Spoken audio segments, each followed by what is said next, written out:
Welcome to our kind of NFL Combine edition of Big Blue Kickoff Live, presented by Cadillac, the official luxury vehicle of the Giants. I am Jon Schmeelk, Paul Dottino. Buried under about 1.5 feet of snow here in Essex County, New Jersey.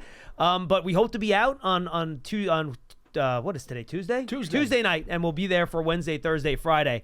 But we have our buddy Matt Stopsky out there who's doing a great job setting up Zoom, and our Charles Erdman here and Pearson Butler have done a great job getting it set up for us to do our Zooms live today. So we'll try to get as many guests on as we can, though other people have been trapped as well. And leading us off, the guy that was smart enough to get out, on Saturday, Art Stapleton from The Record. How are you?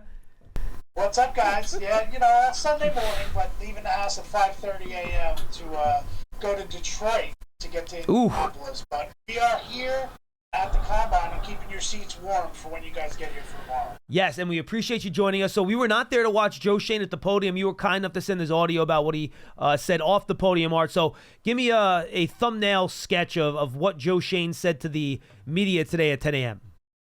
Well, I think the biggest takeaway is the fact that he talked about, the impact of John Harbaugh and what we knew John Harbaugh's presence, and how does the thought of what John Harbaugh would be match the reality of what he's been the last 4 weeks as head coach of the Giants. And I think the other part was Joe Schoen kind of defending his turf a little bit, that, I am still the general manager of this football team. And a lot of speculation about Joe Schoen, some of which I think is unfair and really not correct. And he said, look, I'm still the GM. My job responsibilities have not changed. We've welcomed more people into the building. Obviously, John Harbaugh has the presence that he has. Ponte is not part of the organization and having a significant role. But I think overall, Joe Schoen, I think showed some confidence. I think on the introductory press conference, speculation that Joe seemed a little nervous, that maybe Harbaugh's shadow was kind of cast over him. I think Joe Schoen sounded pretty confident today in his role and his responsibility, and working with John Harbaugh and his team back to where the Giants need. All right, there were a couple of things that I thought Joe said that were a little bit interesting. One is that he said he's learned a lot from John Harbaugh and the way that the Ravens did things, and obviously they were very successful for a very long period of time, although he didn't want to share some of the things that he learned from him. But then he also said he found it interesting that a lot of the players that Harbaugh and the Ravens and, of course, DeCosta and Newsome had graded and drafted. He said a lot of those guys kind of mirrored some of the guys that we were interested in and some of the same grades that we had on our board over the last few years as well. So maybe there's not as much of an adjustment as some of us think. Yeah, I think that's an interesting point, Paul, is that, look, I mean, is that some of Joe saying, Harbaugh didn't come in here and all of a sudden want to create our entire draft room and scouting system and everything else? But I think, John Harbaugh has made a point of saying, when he came in here, he was very impressed with the scouting department and the personnel department that Joe Schoen has helped build here with the Giants over the last 4 years. And I do think that, look, if there's one organization in this league that really over time that scouting and personnel have looked at and said, maybe we can be a little bit more like them, is Baltimore. And it was Ozzie Newsome and Eric DeCosta and John Harbaugh. So it doesn't surprise me. I think if anything, like you said, Joe Schoen looks at it as a badge of honor a little bit and saying, maybe we're doing the right thing. Because we had a lot of the Ravens guys that were on our board as well. So yeah, that's definitely a good point. And I think, look, these guys are professionals. They're going to work together. And I think Joe Schoen has been very honest and said, John Harbaugh is going to be a better general manager. And in 5 years, you look at all the coaches that I think 11 head coaches have been on John Harbaugh's staff, gone on to get head coaching jobs. You know what? General managers who have worked with John Harbaugh have also done pretty well for themselves. And I think Joe Schoen sees that avenue for himself here. Art, before we get into your take on what you think the Giants are going to do this offseason, let me ask you about whether or not Joe's had a chance to sit down with not just Harbaugh, but also Nagy and Wilson and the position coaches to kind of get a feel for the type of specific players and traits they might want for their relative systems. Because as you well know, you're not just drafting the best player, you're drafting the best player for what you're doing, right? So have those conversations taken place yet? Yeah, it's funny, John, you mentioned that. That is one of the questions I asked Joe about John off camera, was the idea of, you felt like Giants' perspective, regardless of the 7 wins in the last 2 years, you felt like you really found your groove from a scouting department and a NL perspective. Now that a new coach is coming in, how do you get this coaching staff and this scouting department on the same page? And he said, we definitely hammered home over the last couple of weeks. We didn't have an early start, still building the coaching staff. But he said kind of what Paul talked about, the idea that, there were some similarities. The vision wasn't as far off as they thought there would be. But absolutely, the scouts were in. They talked to the coaches, and it's still a mirroring process of, it doesn't make any sense to draft players that the coaching staff want. So if John Harbaugh sees no need for a third safety, well, they're not going to make a third safety a high priority for this team. So I think that's kind of where the conversation has been, and I do think they're going to. That is probably still feeling its way through this new opportunity with the Giants. Art, I think that also extends itself to the guys that they've got here, and a lot of people seem to think maybe going away, like a Wan'Dale Robinson. How much are you going to use a slot guy? Is he still a big part of the offense? Is a Kayvon Thibodeau, who they got calls on, right, last year around the trading deadline. Is he a guy you still want here? When you listen to Joe, he pretty much kind of told you guys, from what I understand, kind of how he sees it. And it's not as speculative as maybe some people outside the building want to make it. Yeah, I mean, look, he wants to bring starters back. Joe did make that point at the podium. You have starters on this team, and you want to feel like you're growing as a. You don't want to just lose starters in free agency. So certainly you have some unrestricted guys who they would like back. But case in point, a lot of people look at it and say, well, Zay Flowers, small receiver. Wan'Dale Robinson, small receiver. Harbaugh will absolutely want Wan'Dale back. But that's not necessarily the case, and it's also might not match up money-wise, but definitely there are guys on this team like Kayvon Thibodeau. I do think one was interesting. Joe took several questions about Dexter Lawrence. A lot of questions about Dex. Didn't have the year that he would have liked last year or anybody would have liked. Maybe set the bar unrealistically high the year before with 9 sacks in 12 games. So people expect, well, what's wrong with Dex? He has no sacks. What's the deal? Joe Shane definitely made it seem like Dexter was a part of this. Not only that, but it was almost like taken aback that Dex's place on this question.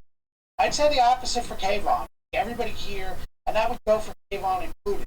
When you have Brian Burns and Abdul Carter here at edge, Kayvon is number 3. Now, it doesn't mean he's not a valued piece of defense and his team, but when he's making the money he's making, going to his 5th-year option, and we're calling, I absolutely think they will leave that door open and say, you know what, if we can get something for this team of value, Kayvon, it wouldn't shock me if Kayvon Thibodeau is not a Giant this year. Not looking to deal him, but you have to face reality, and are you really going to go a highly extension to have Abdul Carter and Brian Burns already playing that? The final one from me, Art, and we'll kind of rotate this now to the draft. Joe was asked a little bit about, from the audio you sent us, he's someone that's always valued position worth. And, this is not the draft where you get a bunch of premium guys at the top of the draft at premium positions. Right. And I think, it might have been you, I forget who asked the question. And like, well, have you kind of, adjusted that? And he goes, yeah, but I'm not happy about it. And it was me who asked that question. Yeah, and it was a very good question because he's always talked about how you want premium players at premium positions, but if you look at the top 5 or 6 players in the draft, 4 or 5 of them are not at those premium positions. So talk about what Joe said in regards to that and how you think that might impact not just the Giants' strategy in the draft, but how they address some of these free agents, like a Jermaine Illuminor at right tackle. Maybe they don't like a right tackle at 5. Then can you let him walk out? So just kind of put that into a little bow for me. Yeah, no doubt. And he did say it exactly how you said it, Bill. He's like, John, I have evolved, but I don't like it. The idea of positional. I know the feeling. I mean, look, yeah, exactly. But this is a Paul Dottino type draft. You're the opposite. You're not a positional value guy. You're look, if the guy's a great middle linebacker, bring him in here. Yeah. Sonny Styles, probably the most physically imposing player in the draft, sitting there at 5. You know what? John Harbaugh's done pretty well with middle linebackers and Mike linebackers through the years at Baltimore, from Ray Lewis to C.J. Mosley. He went after Patrick Queen. There are guys that, and then they bring in Roquan Smith. Harbaugh likes that big piece. The safeties, the Kyle Hamiltons, the Ed Reeds. Well, if Caleb Downs can be of that ilk, maybe Caleb Downs is a play at 5. So I think that's kind of what Joe Schoen said. And the bottom line was, yeah, I believe in positional value. Nice to be able to have a guy like Neighbors under a rookie contract where free agent receivers are making $40 million a year and we're paying him the rookie scale. But I am not going to pass up a very good football player because of positional value. And I think that's exactly what you're dealing with this year. And I think that's why you are more likely to see a down Styles with the Giants at number 5 than maybe any other season that Joe Schoen has been here as the general manager. Yeah, that makes a lot of sense, Art. At least we know one thing for sure. They're not going to spend an enormous amount of time looking at quarterbacks. Yeah, that's not happening. They got their quarterback.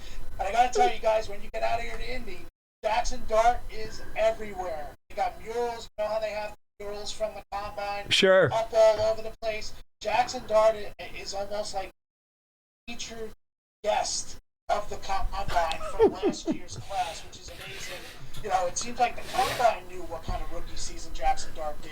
I guess everybody's got to let the AP voters know he only finished 4th. How many Paul Dottino murals are up?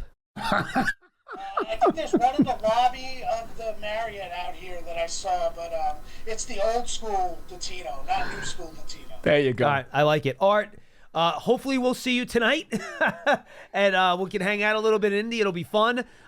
Be safe out there, and we're going to have John Harbaugh coming up today at 1 o'clock, correct? So we'll get that the info on that tomorrow when we talk about it, and we'll, of course, have all the video up on Giants.com. Art, thanks so much. Enjoy Indy, my friend. We'll see you soon. Take care, Art. Awesome, fellas. Thanks. All right, now let's say goodbye to Art Stapleton. I had a chance to talk to Nick Baumgardner from The Athletic, one of their draft experts, a little bit earlier today. Here's my interview with him. And now we welcome in Nick Baumgardner. He does a great job covering the NFL and the NFL draft for The Athletic. Nick, you were with us last week as well as this year. We appreciate you doing it. How's Indy? Give me a little feel for I hear the setup's a little bit different this year. Yes. Yeah, the radio area is like in this other side. You have to go around a corner and go off to the side. They changed everything. You walk in here and you're like, whoa, what's going on? I don't know why they decided feng shui was off, whatever it was this year. I don't know, but it is very cold, John. No snow for you guys, but it's a cold year in India, I think, this year. Yeah, it's supposed to be in the 40s though in a couple of days. I know. You got to bring 2 coats, separate types of coats. So do that. Bring multiple jackets. It's one of those. It is sad that I'm excited for 45 degrees. By the way, I know. I'm a Detroit guy, so it's the same thing. I'm ready. This is where we are in terms of winter 2025, 2026. Yeah, I agree. All right, so Nick, let's start here. You're our first draft guy coming on. So set the stage here for us about what this draft class is and how maybe it's unique or different from classes we've seen in past years. I actually think this class is unique in some ways. It's unique and it's similar to I think what we've seen in other years in terms of there's not a ton of depth in a lot of the areas that we normally see, right? And I think the NIL stuff has really made as much of an impact on that this year as anything else. Trinidad Chambliss, great example, the quarterback who goes back to Ole Miss. I think he could have snuck into the first round. I think he would have been maybe top of the second, but the money he's getting to go back, right? It changes the dynamic of everything. So I think when you go into it this year and in future years, I don't know if kicking the can down the road for next year's quarterback is going to be necessarily, you might need to just say, we got to get a guy here, if you need a guy. So I think that's kind of a similar vibe. And then the difference in this class is I really do feel like, and I think it's good timing too with what we just saw from the Seahawks. Like the hybrid revolution here is like happening, and it's here. Like Sonny Styles, even guys like Kyle Lewis from Pittsburgh. You go all over the place in this class. There's a ton of guys. Arvell Reese, multiple, front level hybrids, second level hybrids, guys like safeties that run like linebackers and all this stuff, right? So I definitely think this year the uniqueness is safety, linebacker, those guys who can be tweeners and just get all over the place and cause havoc for offenses. Yeah, look, we don't have a blue chip wide receiver, right? We don't have I think Tate's pretty good, but he's not like Jeremiah Smith or one of these guys who's going to change your. He's very good. I think he could be a 1, but he's going to need help too. Yeah, I would not put him in the Neighbors category though. That he would be good with ago. Neighbors, yes, right? Like that. Kind of thing. Exactly. I see him like a T. Higgins, right? Or maybe he's not your 1, but he's like your super duper high end number 2, right? Really good player. So we're looking at safeties. We're looking at off-ball linebackers. We're looking at running backs. Right. I mean, I think 4 out of my top 5 higher graded players play those positions, right? Yeah. And the 5th one is Bailey, the edge, which is it's a really good, strong draft class. So I think this is going to be a real test of which teams value certain positions, which teams are just going actual best player available, what skill sets are important to certain people. I think all that's going to be very, very important this year. Yeah, and it's also going to be, do you have a plan, especially defensively for some of these guys? Are you going to bring this guy in with a plan? Like we've seen this over the years, like when Isaiah Simmons came out, however many years ago it was, people were like, he's going to change the league, right? He gets drafted, they don't have a plan for him, and it doesn't work out, right? Maybe it wouldn't have worked out anyway, I don't know. But like that's the thing now with a lot of these defensive coordinators, and really if you're a general manager, like if you're Seattle, you're super comfortable because you have a coach who's like, I'll do anything with anybody. We'll make it work. We can, if you give me an athlete, we'll find a way to have him make plays. But it's going to take a lot of these defensive coordinators kind of growing along with like what's happened in college the last 10 to 15 years. Because if you bring one of these guys in with no plan, it's going to be kind of ugly and it's not going to go the way you want it to. So I think that's important as well. No, I think it is too. And I think you have to figure out which guys are tweeners, which guys can do neither, and which guys can do both, right? I think that's kind of the trick. Like, I think Sonny Styles can do everything. I think Caleb Downs can pretty much do everything. But which guys do you put in a spot where, all right, they're just not quite fast enough, but they're also not quite big enough? It's going to be tough to make that distinction, I think. Yeah, there's a few guys when you get later where it's like, I think that some of these guys are going to come here and really have great workouts, and they're going to, people are going to be like, whoa, maybe he should jump up the board. Like Kyle Lewis is the one that keeps popping up in my head. He had a great week in the All-Star, he was great this season, but it's like, he's 6 foot 225. Some people think he's a safety. Some people think, a tweener linebacker. Like Nick, I interviewed him at the Senior Bowl. Yeah. He sat down next to me.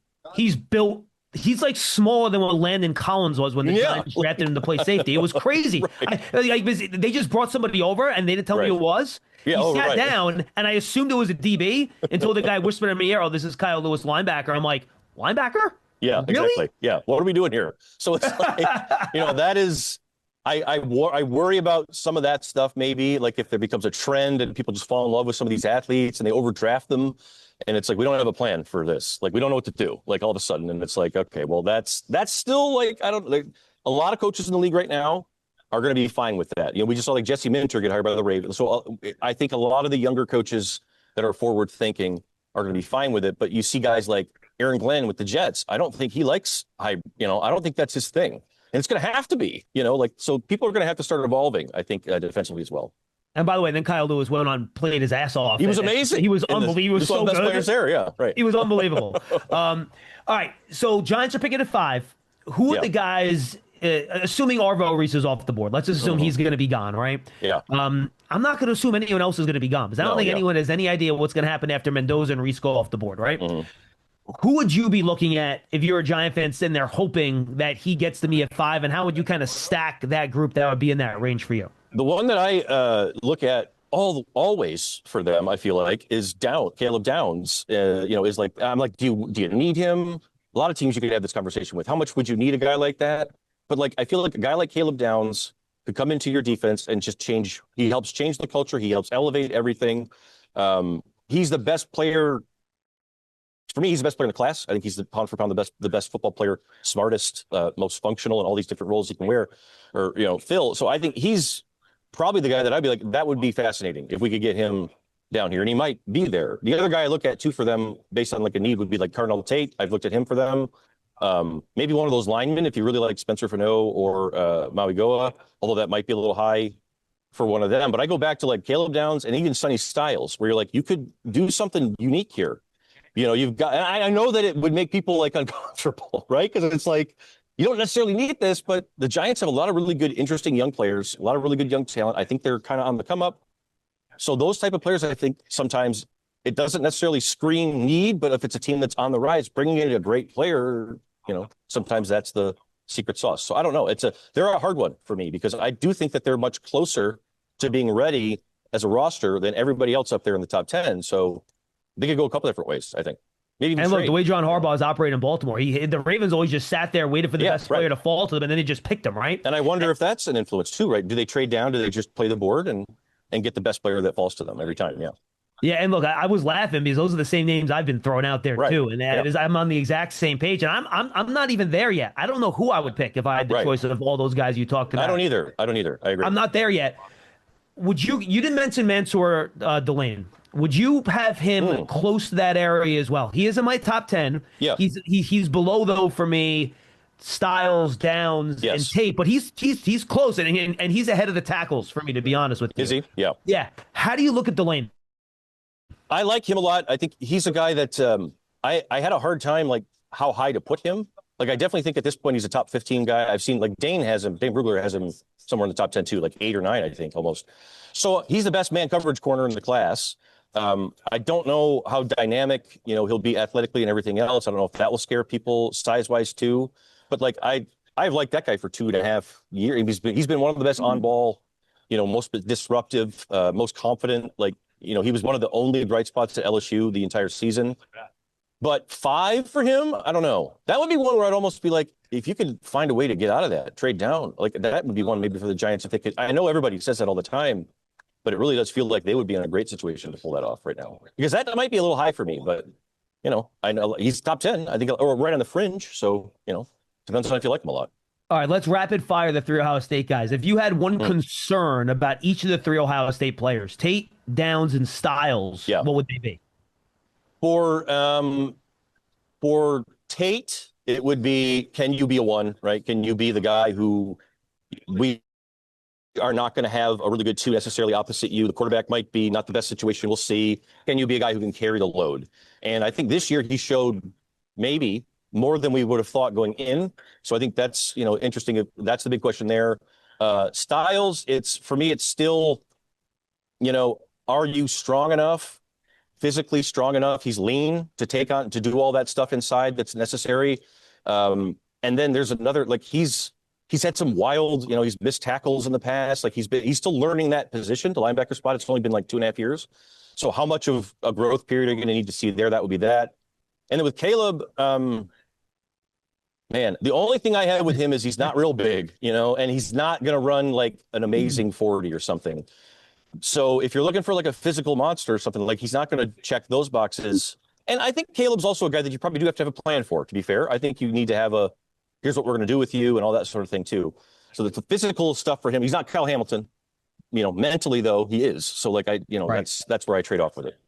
No, I'm with you.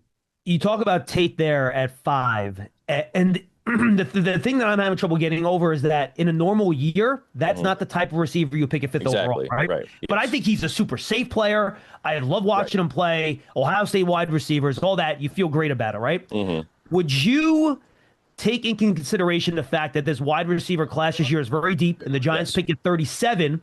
You also have a big wide receiver in Neighbors that you're going to have to pay eventually. Yeah. You've seen the Cowboys, the Bengals. How do you pay 2 wide receivers? Because of all that, would you consider foregoing Tate at 5, thinking you can still get a pretty good player at 37? Yes. Would that enter your calculation? Oh, yeah, absolutely. I've thought about that more often, I feel like, than just giving them Tate at 5, because this is a very good, like you said, this is a great receiver class. It's one of the good ones that we see often. That comes out where you can get all the way down into maybe even the 4th round and get a guy who's going to be able to help you. So I definitely think that's one where it's like you hope for the Giants, the John Harbaugh influence comes in where they just say, let's play the board. Just don't freak out. Play the board. We'll see what happens. Some of those guys in the, that are, I don't know where Denzel Boston is going to, fall. Some of these teams don't need receivers too. This year there's a lot of guys. So some guys could slide down the board. And if you play it right, you could definitely get, you could wait even longer if you wanted. So I wouldn't take a guy like Tate unless you were like just like, we love this guy. And they might, because he did have a really good year. Like he's made it very difficult. Like he was the most improved of that whole group. Like it started when the year started, I think it was like Tyson, and a lot of people had Makai Lemon ahead of him. And then as time went on, it was like, he's making a lot of plays. He's making a lot of big catches, contested catches in the air. He gets open a lot, good route runner, great guy. Everybody talks well of him, highly of him too. So like you said, I mean, normal year, he'd be like a 12th pick, but I don't think he's going to be bad. I think he's going to be a good player. So I think that's where I go with him. I'm with you 100%. Who in that second group of wide receivers do you like the best? I like Denzel Boston quite a bit. When you go further down, Omar Cooper, the kid from Indiana, has been hard for me to slide. I want to put him higher on my board a lot than I end up doing. The size worries me some, but he is so smooth. Like Surratt too, as you get further down, even in that company. But Casey Concepcion's interesting with all the speed he has, kind of like a Debo guy. And I think that you get further down, there's even guys like Jacoby Lane, the big kid from Notre Dame, his name's escaping me. Fields. There's some big guys. There's some slot guys. There's a lot. There's something for everybody, I feel like, in this class. So even as you get further down, like you said, you can get in the fourth round. What was that kid? Tyron Montgomery goes to the Senior Bowl from John Carroll and just lights it up, right? So this is one of those years where I think you could wait and get a really good player. One more on the wide receiver, then one more, and we'll wrap up. Should I have Jalen Hyatt PTSD over drafting Chris Brazel out of Tennessee? Because I'll be honest with you, I watch it, and he looks like a much different player, though. I know, he's bigger. He's route running is better. He's not playing off the ball. He's not their slot guy. I want to put Brazel higher, but like there's something in my gut saying no, not another Tennessee wide receiver. He's one of the guys I have the hardest time with, honestly, in the whole, because he is such an athlete. Yeah. He's so fast, and you're right. He is a better route runner, probably than a lot of those guys that came through there in that system. I agree. But it is the system, and it's just like that's all he does. Like maybe it'll be more. But I have a very hard time with him. Like you talk to some people and they're like, he's a top 20 athlete or whatever. I'm like, yeah, but like he plays in that Mickey Mouse offense. It doesn't work, here. And if you can't do more, then we don't know. So he's honestly one of the hardest ones for me to slot because I don't know where to land on it. No, I'm with you. All right, final question. What are the other positions that you think are deep in this class, right? That you can get in round 2, round 3, round 4 that you feel good about? Yeah, we talked about edge. I think there's some good receivers, edges. I do think there's some good tackles this year. I think you can go a little bit deeper, not all the way down maybe necessarily, but we've seen some thinner classes in the past. I think that the combine is going to help a lot of guys. Offensive or defensive tackle? Offensive. Okay. I think both, maybe to some degree. Actually, no, offensive tackles more so, I would say, than defensive tackle. But I like the offensive tackles.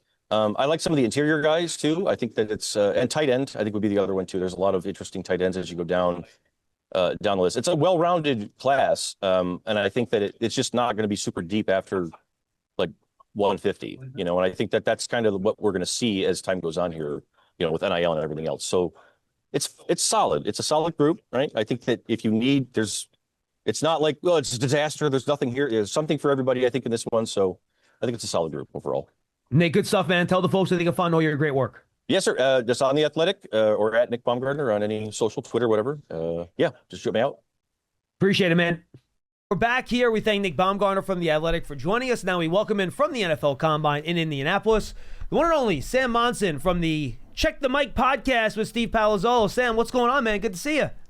Yeah, thanks for having me. Going well. How about you guys? We're doing great. Hopefully we'll be out there tonight. If the flight from JFK departs at 6:30 like it's supposed to, we'll see as we continue to, bury ourselves from a foot and a half of snow. All right, so how's Indy, Sam? What's the early scuttlebutt? Talking to people, any news that's hitting as we kind of head into what's going to be always an interesting NFL offseason? Oh, well, look, you guys got snow. We got snow in Cincinnati, too. I had to rush about half an inch out of my driveway before I got over here, so I know your pain. Yeah. Exactly the same thing. Exactly. We've all had to grind. This is how you get to Indy. And I made it. Clearly, I just wanted more than you. Yeah, clearly. Obviously, you're right. Look, it's early in the week. Everyone can still talk. Everyone's still got their voices. But so far, I'm not hearing major news yet. Sam, let me ask you, the Giants have a couple of very interesting free agents, and a lot of fans really don't want to lose Jermaine Illuminor or Wan'Dale Robinson. I know that they're going to be higher ticket items, I'm sure, than the Giants want to pay, but how high do you think it's going to be? Because as much as they may want to stretch, there's only so far they can go. Yeah, and look, think Wandale Robinson would be the easier one to let go. Draft upcoming. There's always a lot of receiver talent in every single draft. I think that's the one position group strong every year, basically forever now, until the college game changes in some significant way. Maybe the star power at the top changes, but every year you're going to go, there's a ton of wide receivers that we could add to the room. Wandale had a great year last year, and I think sort of showed some more diversity to his game that he gave him credit for. Vertical threat that was apparent last year that wasn't a big part of his game before. But depending on what that number goes to, I think the guy you could let walk, try and replace either lower level free agent or draft or a combination of both. The Luminor is a guy I would be trying to keep though if I was the Giants. This offensive line is still a work in progress.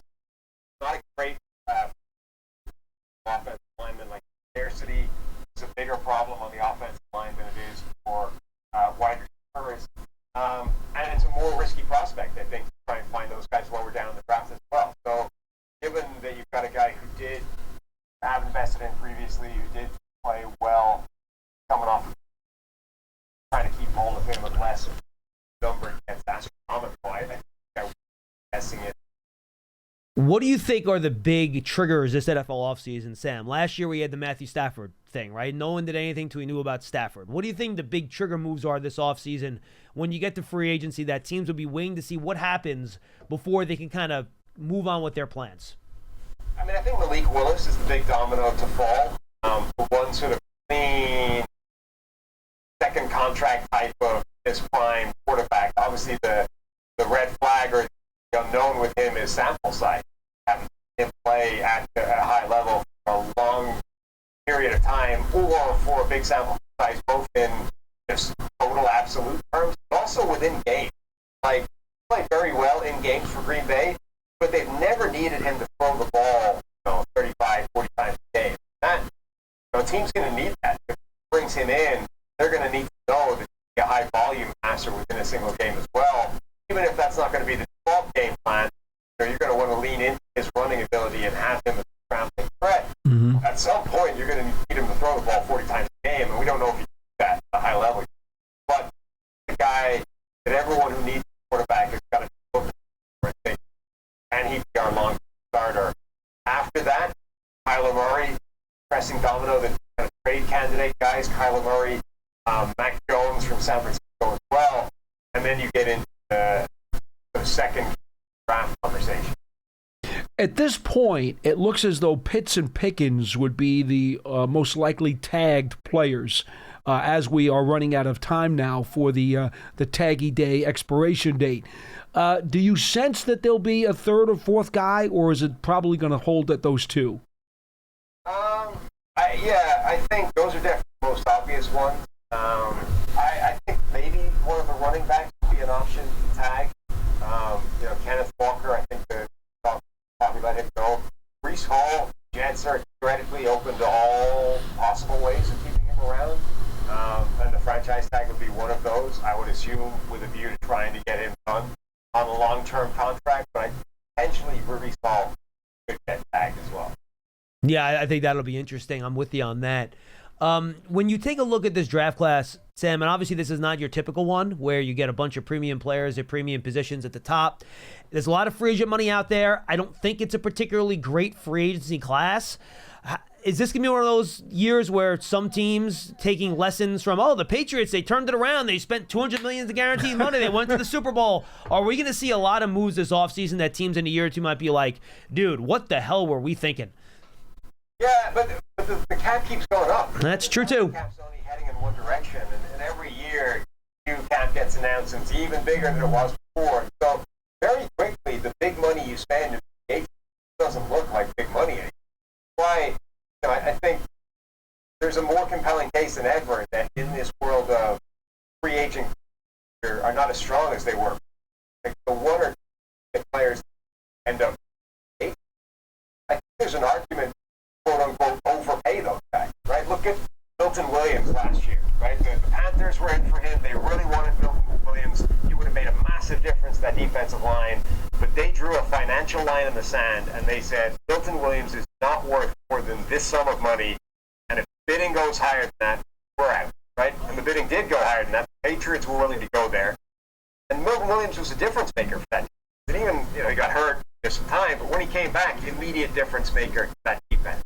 And with the new salary cap number, again, it'll only go up. Like, very quickly, that Milton Williams contract will look like a pretty reasonable deal. Meanwhile, Carolina, who was kind of disciplined financially, are still not there where they want to be on that defensive line. So the money's got to go somewhere, and eventually I think teams are getting better and better at managing free agency and who hits the market, who doesn't. But there's a lot of talented players that are hitting this free agent market. They're not, the superstars, top end, all pros, but players for your roster, fill out your roster and get a bunch of kind of quality starting caliber players, a bunch of different spots. A lot of those players are available in this market. Sam, I want to ask you about the geography and the cost about the inside linebacker spot. Now, the reason I bring this up is because John and I get a lot of questions about how can the Giants, reduce their cap number, and people throw out Bobby Okereke, and they look at his $9 million number this year, and there's a lot of folks who look at the bulk of his last season as not being as good as it needed to be. Now, he came on strong in the last month and a half. John and I have said, if you were to get rid of him, well, you're still going to have to, unless you're willing to go with a rookie at inside linebacker, you're going to have to spend some money to go and try and get a free agent guy out there. And doesn't that kind of defeat the purpose? Where would you stand on that from afar? Yeah, absolutely. And there's a lot of linebackers available in this free agent group, but a lot of them are, long in the tooth veterans, short-term options. Those tend to be, like, on the one hand, they're cheap deals because they're not long-term contracts, but on the other hand, those guys aren't playing most of the time. They're significant short-term deals. If you want a Levante David or a Demario Davis or a Bobby Wagner or whatever, those guys are probably wanting $10 million plus a year Sure. for 1 year if you're getting it. You're not necessarily saving money that way. I think you're right. If you're trying to cut down that number, it probably does have to be a rookie, a young player, which obviously comes with the risk of whether that player is going to be good or not right away. Yeah, no question about it. When you take a look, Sam, at what the Giants and where they are, how would you approach this offseason? Would you try to be ultra-aggressive, fill some of those holes that you have because maybe you were better than your record? Do you take it a little bit slow? How would you approach this if you're John Harbaugh and Joe Schoen? Yeah, I think this is a better team than people are giving it credit for already, right? Like, I think they had so many guys injured last year. I think immediately just getting healthy going into the next season with John Harbaugh as the head coach, I think this is a team that could surprise people before we do anything, just from where they are right now. And I think, as we said, I think the mid-tier of free agency is where, number one, it's where the smart money has generally always been spent, but now I think more than ever, it's where you can get a bunch of very good players to come on and help your team and improve your roster overall. And then the draft is upcoming as well. So I think you just identify these are the free agents we want to go after. We're not going to play at the top of the market. We're going to try and get in this kind of mid-tier, middle class of free agent. That's where we want to bring in, just to kick off some starters and try and get to the draft with as few glaring weaknesses as possible. I think that's always the smart way of playing the draft. So you don't go in saying, we have to come out of this with these three positions, otherwise it's been a failure. You want to go into the draft with few of those needs possible, so you can just play the board. Say, we'll get the best value players, we'll halt any slide that comes our way, just try and get the best football player. Sam, with not a lot of premium corners available in this draft, it may entice the Giants to try to get a bargain, let's say medium price corner, a sleeper, if you will. Like a few years ago, they wound up getting Fabian Moreau, right? And all of a sudden, he winds up starting for a playoff team back in 2022. Is there a potential sleeper under-the-radar corner that you think they might be able to pick up at good value if they decide not to draft one? Yeah, I'd be curious about Asante Samuel Jr. He was a free agent a year ago, and he got signed very late in the process because he was injured. He wasn't healthy. It took a long time, I think, for him to get cleared and for teams to eventually sign him. He played late in the year, but obviously was still kind of working his way back from injury. But he's still very young. I think he's still extremely talented. He's a ball-hawking type of player, a zone coverage type of player. I think there's still a very high ceiling in there for Asante Samuel Jr. And if clears your medicals, passes, the doctors check him out and they say, look, this guy's ready to go and he'll be healthier than he was a year ago, I think he's definitely a buy low candidate that I'd be very interested in kicking the tires on. All right, Sam, before we say goodbye here, and then we have Jon Ledyard coming up next year, if there's one lesson you took from the Patriots and Seahawks, both making it to the Super Bowl and the Seahawks winning it, in terms of trends, in terms of where the NFL is heading, what lesson would you have taken from the 2025-2026 season? Yeah, it's a copycat league, so you've got to take something from the teams that were there. I honestly don't know that there is any clear thing to take. What I do think happens, though, is that every year a team shows us a different way of doing it, Don't try and lump things into a bucket that no team has won a Super Bowl with X amount of salary cap dedicated to this, or with a player doing this. Every year a team wins it in a different way, right? And I think there are so many different ways.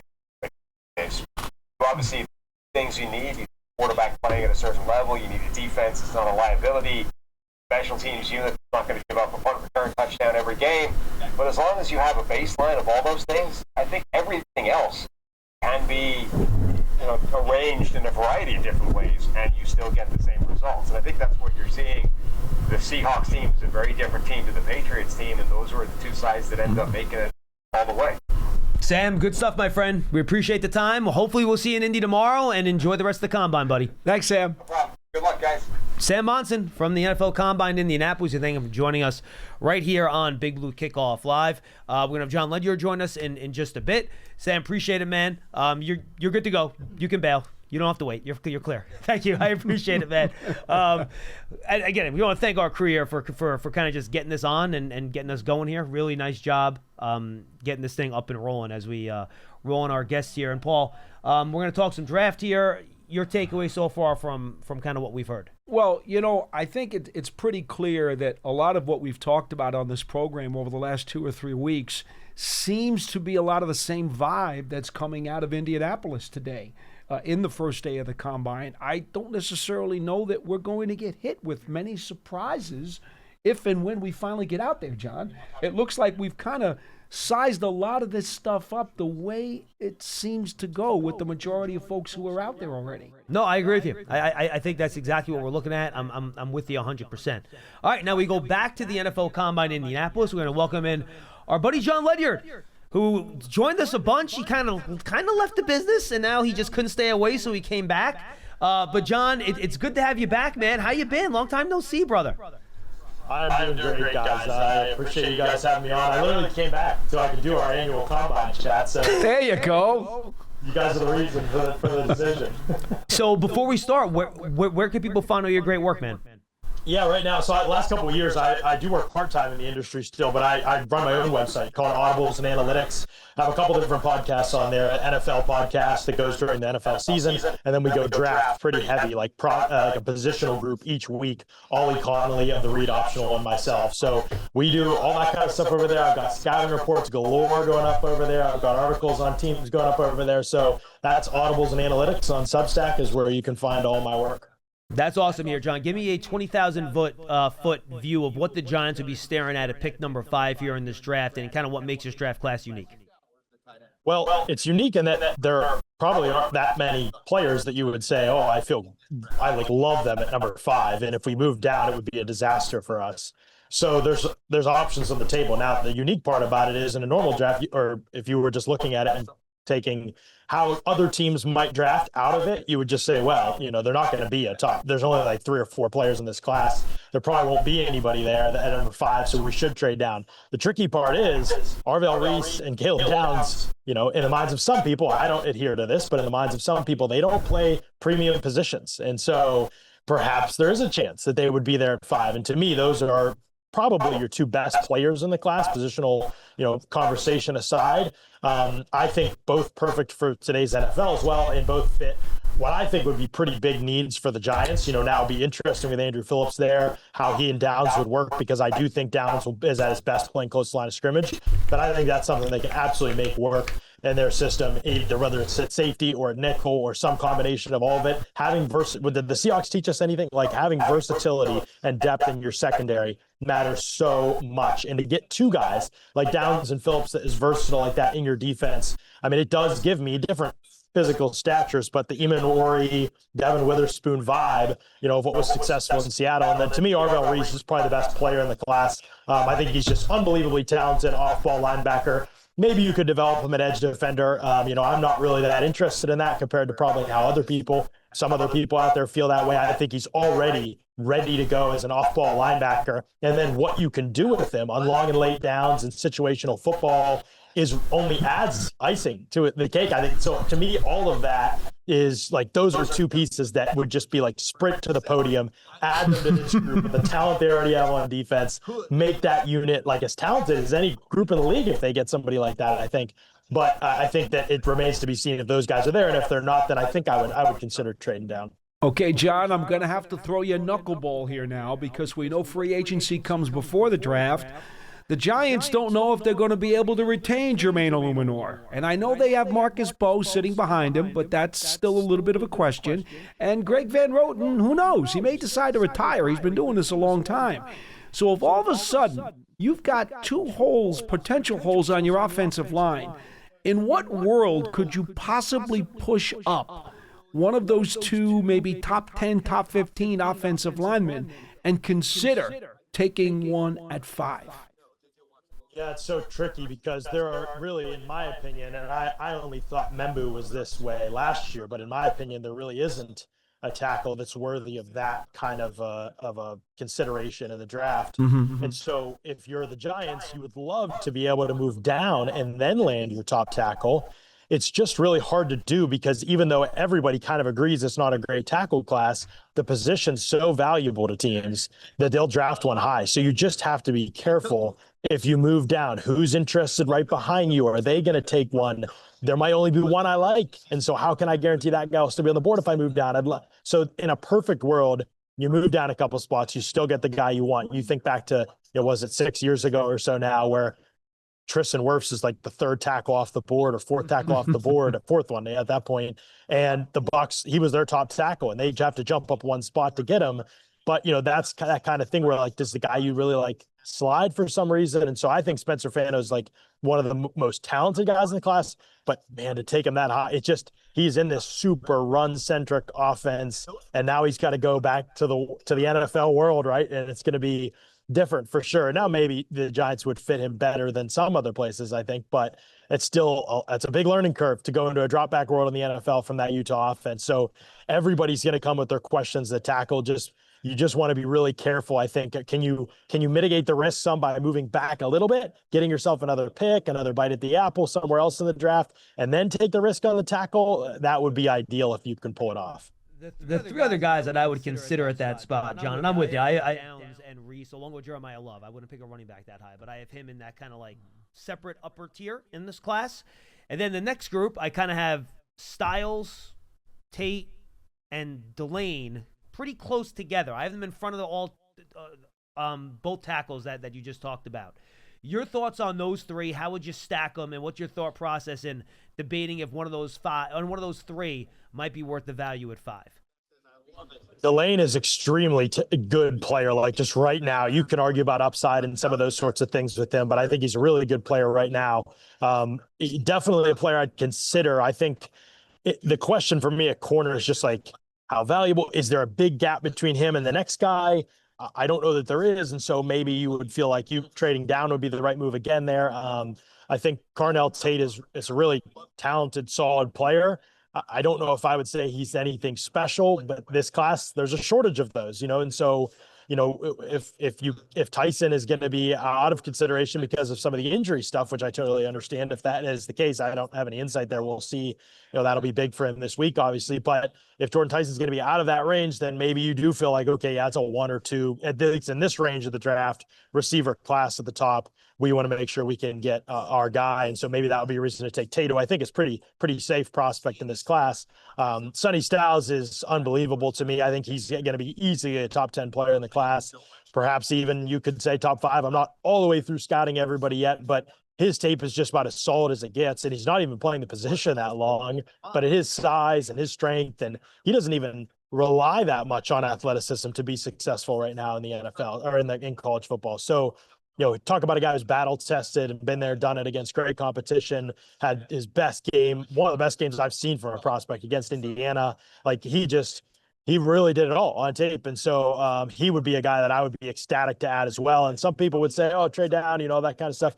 We'll see. Let's see how this goes over the next couple months, because we're going to start to hear, there's just not a lot at the top. And at some point, you just want to come away from the class and saying, we got one of the 5, 6, 7 best players in the class, and he's going to start for us in a position we absolutely need. And I think that's really valuable. I think a player that can do what Styles does is really valuable. We say linebacker's not valuable, but that's mostly because after the first 3 or 4 guys, everybody's kind of the same for the next 20, 25 spots across the league. But if you have a game changer, and I think this draft has 2 in Reese and Styles and maybe 3, I think CJ Allen's a heck of a player too, then I think that guy is worth moving the needle. So I think that he could be a player that is worth taking that high. John, as we get closer to the draft, it appears to me that because there are so many quality wide receivers, the debate about maybe Tate at 5 is getting a little bit harder for me. I was kind of going in thinking that I really liked him there, but Daniel Jeremiah said the other day, 19 receivers could be gone in the first 3 rounds. So at 37, how comfortable are you that maybe the Giants get somebody who's really going to be a good pairing with Neighbors there, and that would take him out of the equation at 5? It does seem like a class that is going to have a bunch of guys closely grouped together rather than 2, 3 guys and then just a massive fall off. I think we're more likely to end up there than that the top guys just totally distance, like the rumored top guys right now, totally distance themselves from the rest of the group. I think we're more likely to end up with, there's actually just a lot of parity here, and I'm not sure. Omar Cooper might be better than Mekhi Lemon, and Mekhi Lemon might go 20 spots higher. And, we'll see kind of how the stock part of it, changes throughout the course of the draft, or what we hear at least changes throughout the course of the draft. But I just wonder if it's that kind of a class. So I think my confidence in answer your question is pretty high that they could get a player who's fairly comparable to, at least who you could get in the, if you trade down area, if they trade down and took somebody else, or if they stayed and took somebody else, I think you can come back in the second round and probably get a player that's fairly comparable, where I don't know that that's always the case in other drafts. So one caveat I would say is, it's possible that the draft is just weaker at so many positions and wide receiver is so valuable that there's a run on it before that point in the second round. And then at which point it may change. But right now, based on just kind of what's commonly being talked about, I think there's a decent chance of that. I know you haven't finished your evaluations yet, John, but who's someone that you're really high on in this draft that maybe other people don't like quite as much? I think CJ Allen to me is like I think people like him. He's like the consensus 3rd guy, but he's in, like, if you look at the NFL, the consensus board put together that's constantly being updated every day. I think that the one thing I would say I would add to that is just like that CJ Allen is like mostly in the 30s. And I think he's closer to being like a top 15 player in this class, the linebacker from Georgia. Just if you watch his coverage tape, and I know like maybe he gave up a couple plays in coverage, but it's almost all teachable stuff when he does, like his eyes in the wrong spot, taking a little bit too long to read something out in the backfield, misses a slip release from the backfield, like things like that. But if you just watch the pure talent and what they asked him to do at Georgia in coverage, I mean, he is mugging and dropping. He is picking guys up on rotation while dropping out, matching wide receivers in man coverage, multiple cuts in the route. He is mirroring them. His stuff that he can give you as a pressure player, I think, just where modern NFL defense is right now, he's a very movable, flexible type of piece, and you can play any style. I think he's sort of like a better, cleaner version of Patrick Queen, where you're going to get some of those mental mistakes maybe, but just the stoutness he plays with, the physicality and disruption he plays with, the nonstop energy that he plays with. I mean, he hammers people when he hits them. So I'm just a huge fan of him. I think he fits the modern game really, really well.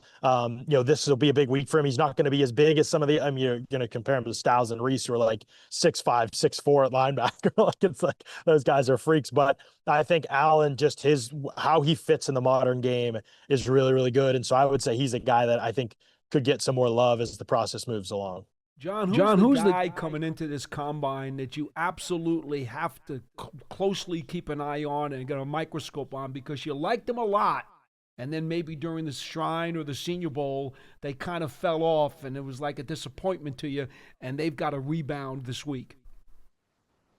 Yeah, I think Ruben Bain is just, I know he wasn't at those events because the season went so long, but he was supposed to be, and I just think the whole pre-draft, we couldn't wait to see him at those events, I think, because it's the question, right? The arm length that people are going to go crazy on social media when it comes out and it's not that long, but we know that already. We've had that reported. Dane Brugler's put that out there very well, already. So we should be prepared for that. We shouldn't count that twice against him.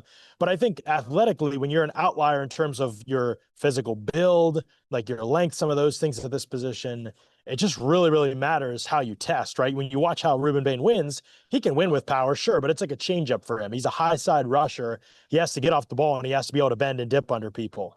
He did at college, but those pass sets are way worse than what he's going to face in the NFL. So I think the combine just matters so much for measuring athletic traits of edge defenders, specifically the 3-cone and what kind of numbers you put up there compared to consensus of your position. And then the 10-yard split and the jumps to measure lower body explosiveness off the ball. And if you post really high numbers in those regards, we already know he's a good football player. It's just a matter of, does he have the traits that carry over to the league at an outlier frame for an edge defender because of how he rushes and how he wins in college? He's probably going to need those to be in the NFL. We talk about this all the time with these guys, but high side rushers that didn't have traits flame out all the time in the league. Derek Barnett's an example of a player like that, right? There's been lots of players like that who just didn't have the traits, but they put up great college production and were awesome in college and all that, collected the accolades and all that. So I just think the whole pre-draft process is huge for Ruben Bain. I mean, he's going to probably sell people on the person really well, but I think everything's going to matter from the measurables to how teams see the frame. Do they want him to switch positions? Well, then how much does he weigh? Like, how does he test if he's an edge defender? Does he test one off? If not, does he go inside? So he's just one that is totally fascinating to me during this process. No, John, I'm with you. Again, tell the folks where they can find your stuff, man. Yeah, Audibles and Analytics. I got a bunch of podcasts up there. The Read Optional podcast is one that Ollie Connolly and I do together, and we talk NFL draft probably on 3 days a week, and we are in-depth scouting reports. You can find linebackers and safeties are up. Edge defenders will be next week. And so in-depth scouting reports via podcast and via written form are all over that website. So if you're interested, Audibles and Analytics is the Substack where you can find that stuff. John, good stuff, man. Well, hopefully we'll see you in Indy tomorrow. We'll catch up around the podiums, and I'll talk to you soon. Be well. Looking forward to seeing you guys. Thanks for having me on, as always. Appreciate it. Jon Ledyard, awesome stuff as always. Thank you for joining us from the Combine in Indianapolis. He's Paul Dottino. I'm Jon Schmeelk. That's all the time we have today for Big Blue Kickoff Live presented by Cadillac, the official luxury vehicle of the Giants. John, you can bail. You're good, man. I appreciate it, dude. Thank you so much. Thank you for being with us, everybody. And just a reminder, looking for more than just a ticket, Elevate Experiences delivers VIP access to the world's biggest events, from the Super Bowl to NASCAR to PGA tournaments. Don't just attend. Elevate the experience at elevateexperiences.com. That's our show for today. Hopefully for tomorrow, we'll be in Indianapolis doing the show from there. Otherwise, we'll be back with you here in East Rutherford with a lot of guests from Indianapolis at the NFL Combine. For Paul Dottino, I'm Jon Schmeelk. We'll see you tomorrow on Giants.com.